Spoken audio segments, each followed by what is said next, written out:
Okay, guys, I want to talk about now when you have a mother-in-law who lies about you. So I'm getting this out all on record because it's important to, really establish some truth in your family life. Um, this is extended family, and they are really telling a lot of lies about me. So I just want to establish the truth here. So Donna May is my mother-in-law as of right now. Um, she um, she has been really troublesome. I mean, she has called the church on me, basically. She called a church in Concord, Centerpoint Church, when I was taking a Grace for the Wounded group. And she basically did not like, I guess, that she saw me taking a group. I don't know. So when I was in this group, she called them. She called them and left a nasty, nasty message for this church on the answering machine. And it was Christmas time, and they were on their break, enjoying their Christmas time. And they heard this on the answering machine.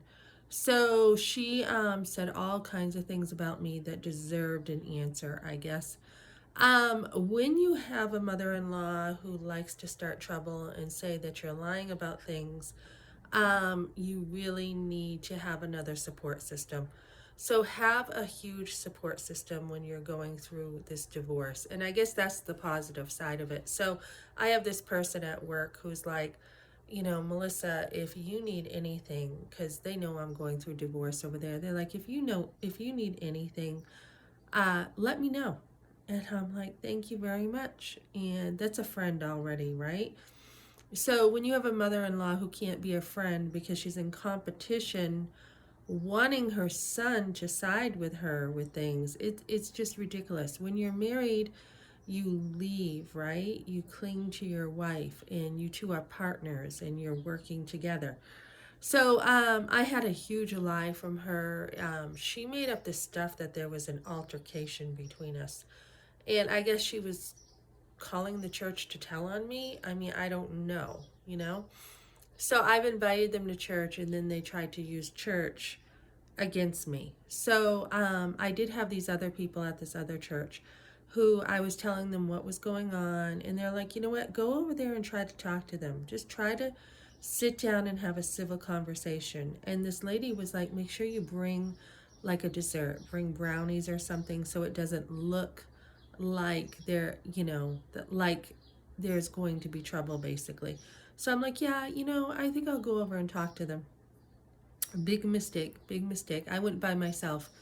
So when Ben was around, she would act a certain way to me. And then when he wasn't around, she'd act a different way. And my son saw this too, my son's wife. She would say, I don't really like your mother. You don't see the looks she gives me when you're not around. So same thing happened with her. So I was like, okay, yeah, I should go try to talk to them. So I went over, we were outside, we were on their swing by the pool. And I said, hey, I just wanted to talk to you guys about some things. And Donna comes from a very shame-based family. So when she makes a mistake or something happens to her, she's very shame-centered, and she just doesn't have the emotional capacity to get through things. I mean, she has rejected my husband Ben over and over if things don't go her way. So so I was like, yeah, let's sit down and talk. And she just created like this drama. I mean, major. And then she's like, we're sick of your letters. We're sick of them, right? And my letters were to communicate because things were being said that were not true. So I was trying to communicate with a different perspectives, different thoughts on things, and she was all ticked off. And so she says, you can leave now. You can leave. And I said, okay. So I got up from the swing and I walked up the steps to leave off the deck. And she's like, and we're so glad, with my back turned to her, and we're so glad we're not going to be having your letters anymore. And so I left, and I had another situation in life later on where I was staying with someone, and there was just this gut feeling to me that something was a little bit off. And I tested them, and I wanted to see if I was right, and I was. There was something else going on, and I'm not going to get into that. But they were like, fine, if you want to leave, you can leave. And again, I just left. That's what I do. If somebody asks me to leave, I will leave. So what she ended up doing was telling everybody we had this altercation, and I have no idea what she was talking about. Nothing was, she said, I attacked her. She said that, I mean, she made up all the stuff and went to the church with it and made up this stuff. So, there's some people in life you just can't talk to. You just can't. You can try and you can't. And then the same thing Ben noticed later. He's like, yeah, they're just tolerating you. So after she tried to get my husband to divorce me, and this is where a mother-in-law can have too much power. A man should have a healthy relationship with his mother, right? It should be strong and healthy. But Ben and his mother never had it because he always felt rejected from her. He used to tell me that, like she was always like, the house was more important than him. Once he went over, like he was sledding and he got hurt. He got really hurt. He hurt his leg. And so he like limped home. He said he barely thought he could make it home as a kid. And he was like, I think he was crying because he was hurt. And she's like, where's your sled? Where's your sled? Why did you forget your sled? And he's like, she didn't even see that he was hurt. And that was like a wound he had since childhood. Like, all she cared about was stuff, not him, is how he felt growing up. So she was just like, she has an image that she tries to let everyone think about her that's not true. It's pretty fake. When the trials come up in life, she's just, yeah, you can see what's really coming out. Very vicious, right? Very vicious. So she's just like, you can leave, and I'm so glad I won't have your letters anymore. And I'm just like, okay. So Ben saw it too. Like when we'd go over and they'd be like, Ben, what do you want to eat? Here's the menu from the local pizza place. And they would actually not even say something to me sometimes. And Ben would have to say, well, I think Melissa, what do you want? And he's like, yeah, I saw them just tolerating you. I mean, they didn't even want to feed you. He said, so he could see it. He could clearly see it. And, I just put up boundaries and was like, look, if you can't be nice to me, I mean, we're just not going to come over all the time. And she was like, I can't grandparent because you're not coming over every weekend. And so I had someone last night tell me too. She's like, oh yeah, yeah. She's like, he's an idiot. And we were just talking through things, and she's like, my husband knows better. She's like, my husband knows better. If he ever divorced me, he knows better. She's like, we set it up so that when the kids were young, she worked, and she worked like at home so that he could go and get out in the world and be successful, right? That's what a man's job is to do.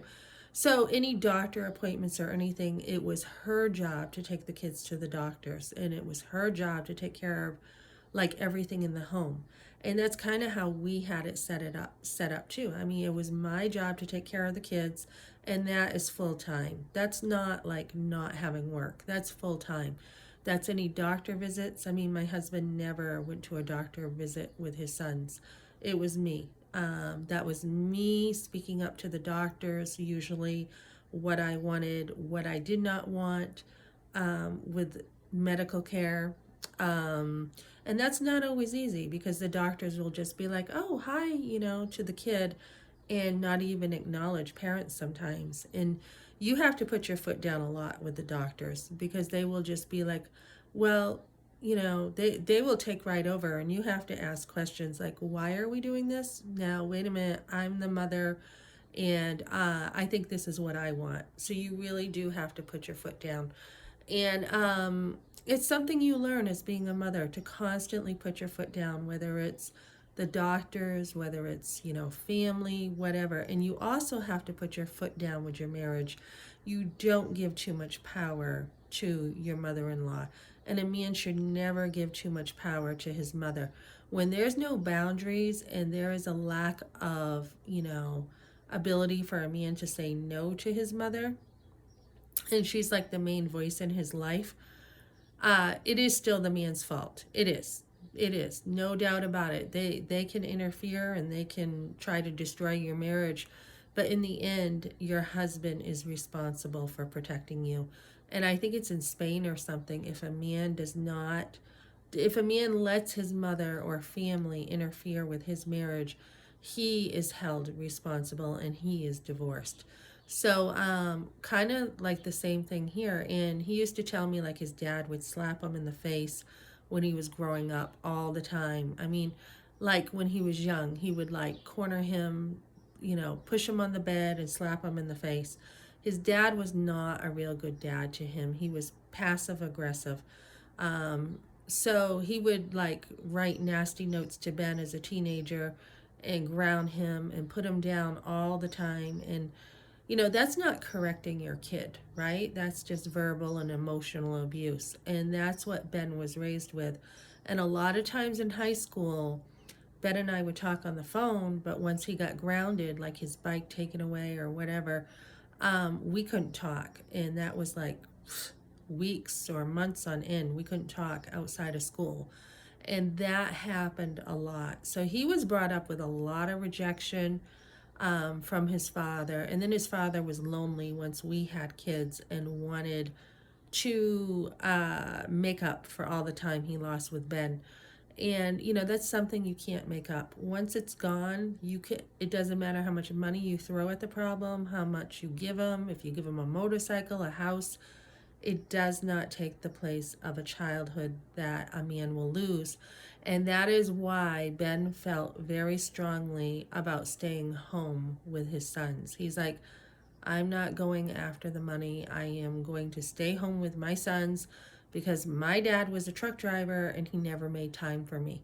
So those are the real hurts that Ben had growing up. And then his mother continuing to reject him. Like if he didn't do exactly what she wanted, she's very controlling, then he would hear it. I mean, he would hear it like through the whole town. I mean, like use the relatives to also, say this is what's going on, and humiliate him all the time. So this is where I tried to come in, because he did love me a lot. I mean, when we were dating, he truly loved me. I was his I don't know, scapegoat or whatever. And so he felt like he had something different with me, where up until now, there wasn't really any fighting, like nothing like major. Like, the last year with him pushing me, this is why I didn't call the police, because it was so unlike him. It was so unlike him. I mean, he never did that before. So I really felt like he was going through something. And, he would punch walls when he was mad and stuff, because he has a temper. He's a hot-tempered guy. A lot of guys are. And, not at me, but at the walls. And still, I mean, that's not the way you handle things, and screaming at me, when I've called his work recently. But that is not the Ben I married. That's not the guy I grew up with. So I really tried to help him out with this stuff. And he was dealing with a lot with his parents. He really felt like it was all catching up to him with his family and the way they were treating him, and then the way they were treating me, and all the chaos that was created by Donna.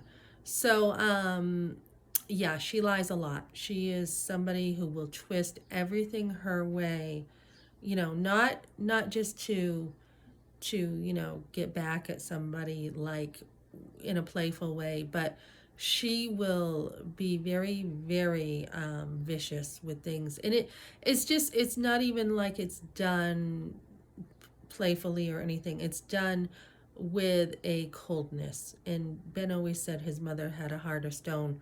She's like Pharaoh in the Bible. She's just, she is hard hearted.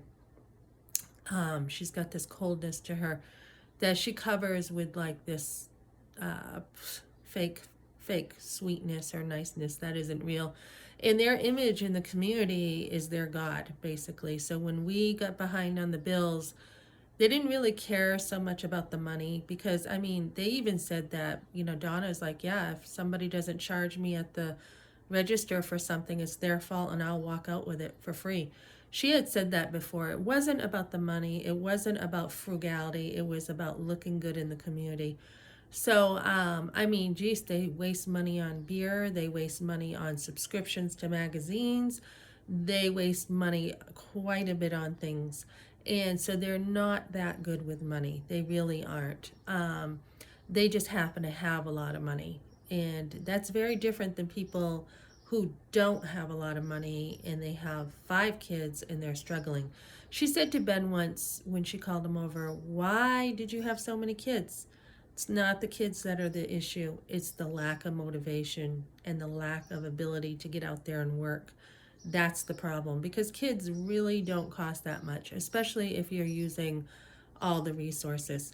So, yeah, this woman tried to take me down in the community with Sheila Ordway and all her little friends, and she tried to turn the town of Epsom against me.